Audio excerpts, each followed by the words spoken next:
Okay, I'm going to start by saying good day or good night to you, student. I do not know at which time you will be watching this video. So welcome again as a first year novice student at the Faculty of Education at the Northwest University. My name is Marina Reineke. I'm a professor in the School of Language Education, one of the schools in the faculty.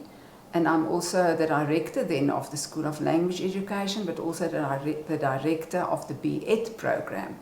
So I oversee the rollout of the entire B.Ed program, and I'm also the gatekeeper to the profession who have to decide who is fit to be admitted into the program and who should rather do something else. So you can be very proud that you have been selected and that you are in as a student of the Faculty of Education. I wish to talk to you today about the faculty's language plan, which is aligned with the university's language policy.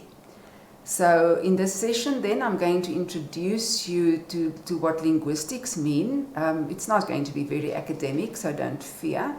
And then also talk about the landscape of classrooms in South Africa, because that is what you want to qualify for, is to become a teacher. And please be aware that this is not only a phenomenon unique to South Africa, but actually internationally. So those of you who plan to go and teach overseas, the linguistic landscape is always relevant. And then I'm going to briefly speak about how a multilingual approach can actually help you. So first of all then, the Northwest University acknowledges the multilingual background of its students. While many of our multilingual students come from schools where English was predominantly used as the language of learning and teaching, or the LOLT as we refer to it in the acronym, we also realize the importance of ensuring academic access or knowledge access, or if you want to be very clever, you talk about epistemic access for all our students, no matter what your linguistic background may be. So while the Northwest University currently uses Afrikaans and English as media of instruction, we also wish to develop the academic languages or the academic status of indigenous languages in our area, which is Setswana, basically more on the Potchefstroom and the Mafeking campuses, and then Sesotho at our Vaal Triangle campus. So our whole aim is to develop these indigenous languages as academic languages. So what exactly do you think is multilingualism? Let me allow a little bit of time for you to think about that. And on this PowerPoint presentation, you will see that the prefix multi is in a different color. So I'm sure that you can deduct the meaning of multilingualism, more than one language. That means that more than one language is used either by an individual speaker or by a group of speakers. So there's basically two different branches to this. The one is subtractive multilingualism and the other one is additive multilingualism. So with subtractive multilingualism, there's the fear that learning is a new language, or rather that learning a new language will have a negative effect on your home language. So people want to hug their home language and they are afraid to be exposed to other languages. And this is not the attitude that we want to foster. We wish to foster an attitude of additive multilingualism, where you add new languages to your language repertoire and that you tap into the various benefits of knowing more than one language. And in South Africa, we are in the unique position that I'm sure most of you that watch this presentation are fully bilingual in either your home language and English. Mostly English is the second language. So already we have a huge advantage that our brains have been wired in such a way that you are able to learn more than one language, and it actually has very positive neurological effects on your development, your cognitive development. So that's really a plus for us in South Africa, and I think many people from European countries are jealous of our multilingual background that we have in our country. So just to illustrate this to you, let me challenge you to compose a sentence in which you use English and at least two other indigenous South African languages. For example, Try and compose a sentence in which you use English, Afrikaans, and isiZulu, or perhaps English, isiZulu, isiXhosa, or one of the others, Setswana, Sesotho, that only South Africans will understand. Try your hand at that. Think quickly of such a sentence and write it down. Let me give you a few seconds to do that. Let's see if you can come up with a sentence in which you use at least 3 languages which are used in South Africa. And then I'll share my sentence with you.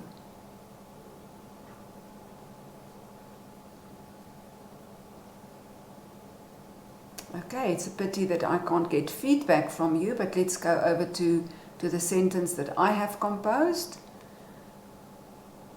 And there's the logo of I'm staying. So look at this sentence. Liffy, come check this Murse Shongololo. It's only South Africans that will understand that sentence in a South African household. So we have Afrikaans there. We have another Afrikaans word that people often use, which is Murse. And then check is English, come check this, and Shongololo is isiZulu for a multipede. So that's a typical South African sentence, and if you use this anywhere else in the world, people might not understand what you mean. Just as they do not understand that a braai does not mean that you put hamburger patties on the grill. And a bakkie is actually a vehicle and not a bowl. So that is just to illustrate to you that actually we do use multi-languages when we communicate with one another, and this is happening socially. So what we're aiming at is to tap into the language repertoire of our students also academically. And the Faculty of Education has been tasked to train lecturers across the 3 different campuses and in the distance mode of delivery, and in all faculties to tap into multilingual strategies to allow knowledge access for students coming from multilingual backgrounds. So the Faculty of Education believes that language is a right. Nobody's going to take the right away from you, that you may speak your mother tongue and that you have a right to be taught in Afrikaans. That's why you wanted to enroll at this university, or that you have a right to be taught in English, or that you have a right for your home language, the languages of our areas, as I've explained, Setswana and Sesotho, to be acknowledged in the academic space.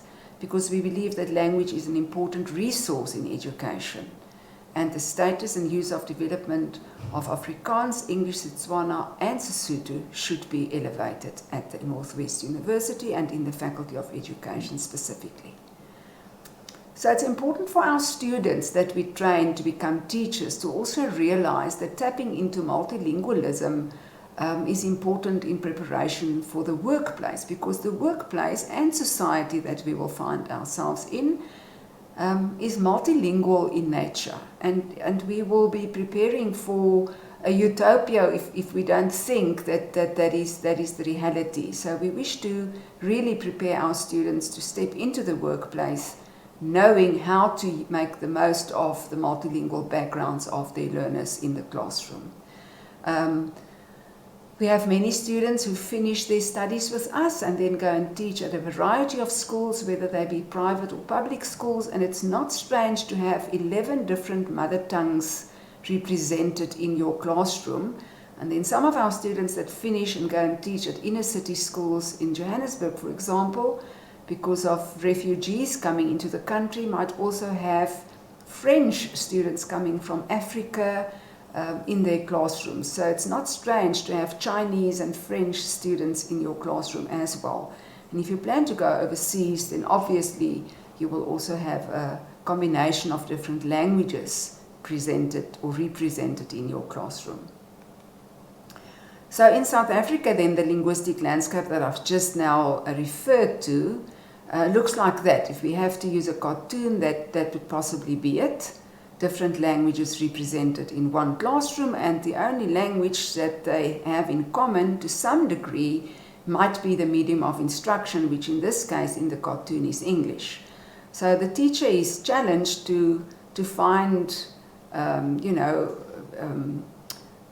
commonalities among these different languages and teach successfully by using English as a medium of instruction. But obviously you can see from the cartoon that the poor teacher is sweating, and it would make his job much easier if he can tap into what the learners bring into the classroom. That does not mean that you have to know all these languages, but it means that you can use certain strategies if you introduce a new concept to your learners. Let's say you teach natural sciences and you want to teach physics and focus on force as a concept in natural sciences, that you get your Sesotho learners to sit together and come to a clear understanding of what this concept means in their mother tongue, and then offer their interpretation to the teacher then, who will steer them in the correct direction of what it actually means in the academic sphere. So please, it's not about you getting to know all these languages, but tapping into the linguistic repertoire that your learners bring into the classroom. We are very concerned in South Africa that our learners perform extremely poorly in international tests where their reading abilities are assessed.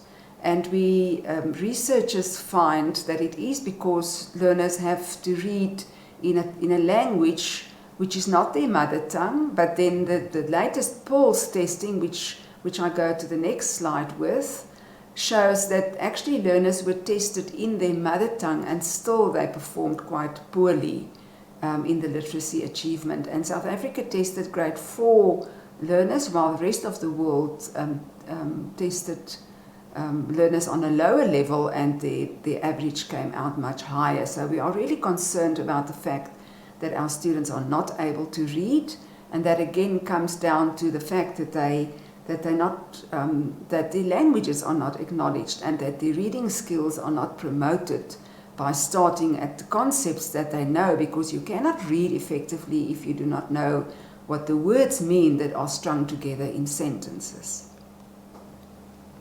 There's more detail for you, but I'm not going to bore you with that at this stage. So don't forget that school is a unique place where every teacher is a language teacher. If you want to specialize in mathematics or life sciences or life orientation or whatever your specialization is, in whatever phase you want to specialize in, be it foundation phase, intermediate phase, or senior FET phase, every teacher is responsible for teaching the language of the subject, the concepts, the key vocabulary of the subject. So every teacher and every student is a language teacher and a language student. You can have a look at your own time at which picture best depicts your ideas of how learners learn a new language. You can do that at your own leisure.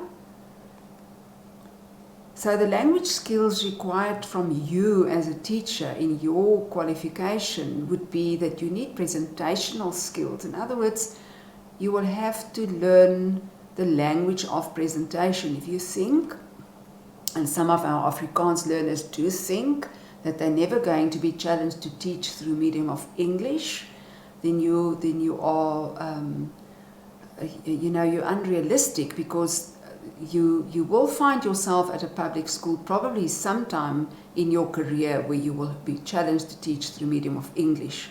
So during your 4 years of training, you will have to develop your presentational skills by using English as a medium of instruction, and that goes for our African languages learners as well. You cannot mispronounce.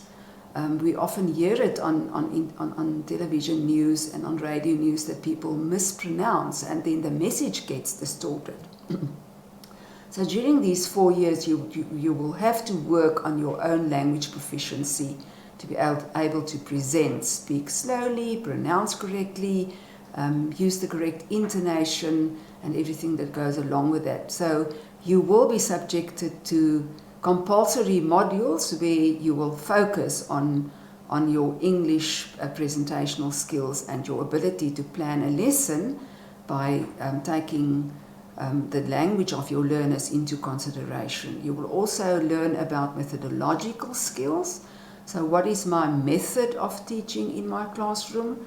And the other skill is your subject-specific language proficiency, where you will have to make meaning of subject-specific vocabulary and concepts in your specific language, or rather subject of specialization.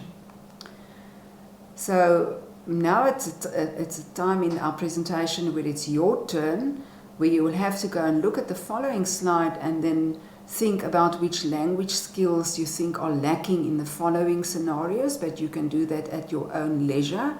I would like to urge you to go through this presentation at your own time again and see in these different scenarios what you think, what the lack of language skill, the particular language skill might be. So there's one scenario with Mr. Smith that introduces a lesson, and there's another scenario of Ms. Brown's lesson. So use your own time and go through these different scenarios then whenever you find the time to do so. So the third part of our presentation, which is the last part, how a multilingual approach can help you. So the benefits of a multilingual approach is that we focus on BICS, and I will come back to that now, and CALP.